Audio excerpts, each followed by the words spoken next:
साम दाम दंड भेद सब कुछ अपनाना पड़ता है राजनीति में। नव्या हरिदास जो कि वायनाड से कैंडिडेट थी प्रियंका गांधी जी के सामने, उन्होंने केरला हाईकोर्ट में केस दर्ज कर दिया है प्रियंका गांधी जी के खिलाफ। और उन्होंने केस करने के टाइम पे ये कहा है कि प्रियंका गांधी जी ने बहुत सारी चीजें छुपाई है जब उन्होंने नॉमिनी का फॉर्म भरा था।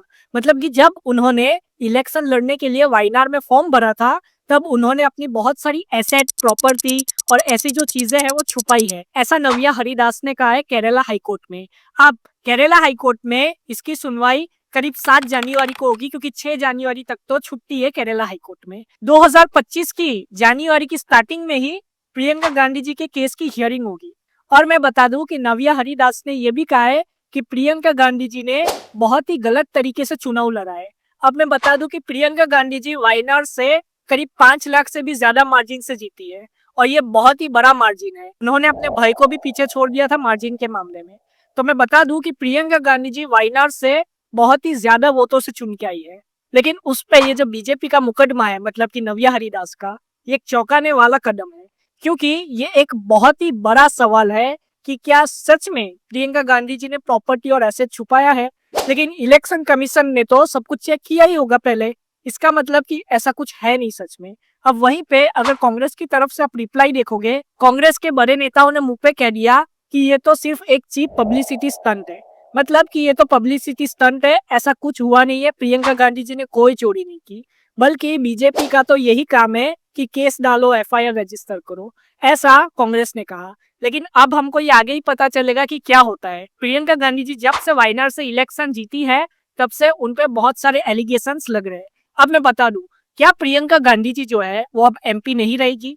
तो मैं बता दूं कि सिर्फ अभी केस हुआ है। क्या केस खारिज होता है या केस की हियरिंग होती है, ये तो जब हाईकोर्ट चालू होगा तभी हमको पता चलेगा। अभी हमको कुछ पता नहीं चलेगा। लेकिन मैं बता दूं कि अगर ये केस की हियरिंग चालू हो जाती है और प्रियंका गांधी जी दोषी साबित होती है, तो शायद उनको अपना जो एमपी पद है वो छोड़ना पड़े। लेकिन जो नव्या हरिदास है, उन्होंने इतने टाइम के बाद क्यों केस किया, ये भी एक सवाल उठता है। साथ ही साथ में वो बीजेपी की कैंडिडेट है। आगे मैं ये भी बता दूं कि नव्या हरिदास के लॉयर ने कहा है कि बहुत सारे एसेट्स और प्रॉपर्टीज की डिटेल्स जो है वो प्रियंका गांधी जी ने छुपाई है, और अपने बारे में सारा सच नहीं बताया जब उन्होंने इलेक्शन फॉर्म भरा। अब इलेक्शन कमीशन पे भी यहाँ पे सवाल उठता है कि क्या इलेक्शन कमीशन ने चेक नहीं किया होगा। तो मैं बता दूं कि इलेक्शन कमीशन ने सब कुछ अच्छे से चेक किया ही होगा।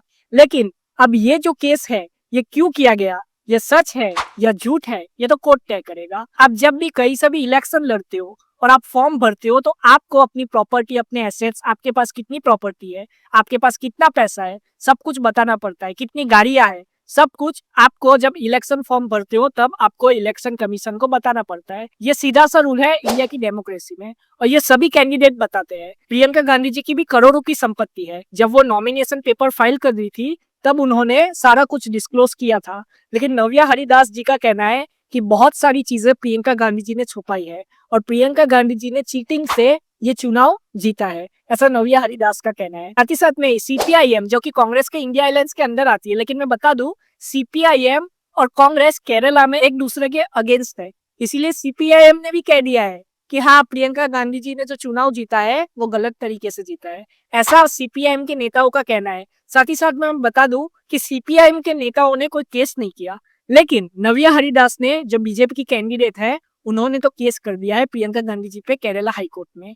अब ये कोई छोटा मोटा केस तो है नहीं, क्योंकि प्रियंका गांधी जी पे केस है, सीधी सी बात है, बहुत बड़ी नेता है कांग्रेस की।